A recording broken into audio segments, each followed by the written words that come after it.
the Quran, learn the life of the Prophet sallallahu alaihi wasallam. Know your deen for yourself. Don't you dare let anybody else tell you what your deen is and tell you what you believe in and what you don't believe in. That's number one.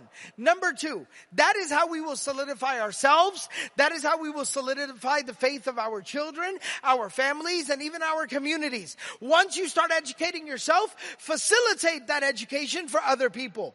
For the youth in your community, for the brothers, for the sisters, for the elderly, for the recently converted, for those non-Muslims who just want to know. Facilitate education, knowledge. You know, my teacher made a very profound point to us a very, very long time ago, and I've never been able to forget this point.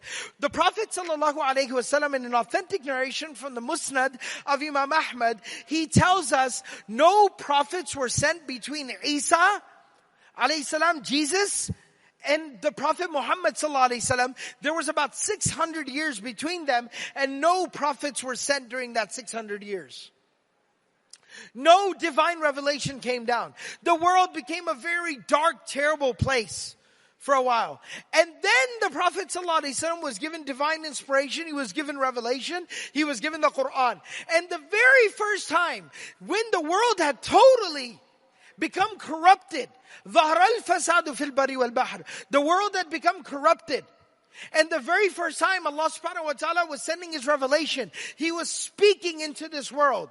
Not just the first revelation, not even just the first surah, not even the first ayah. The very first word that Allah spoke into this world to bring light, justice, fairness, dignity, honor back to this world, Allah said the word iqra. And the word iqra means read. It does not mean recite. It means read. The difference between reciting and reading in Arabic, tilawa and qira'ah, is tilawa, reciting you can do without comprehending what you're reciting. But iqra, read, requires comprehension. Know your deen, know your religion. The solution to the world's problems is to enlighten people, to educate the minds and the hearts. The second thing and the last thing, and I'll conclude with this, is after we solidify our own faith, our own iman, and give other people those tools through educating them, the second thing, the second powerful resource that we have, that Allah mentions in the second revelation to the Prophet ﷺ, Surah number 68, it's called Surah Qalam. وَإِنَّكَ لَعَلَىٰ خُلُقٍ عَظِيمٍ. How we conduct ourselves, how we carry ourselves, how we behave, how we interact with people, that is a choice we always have.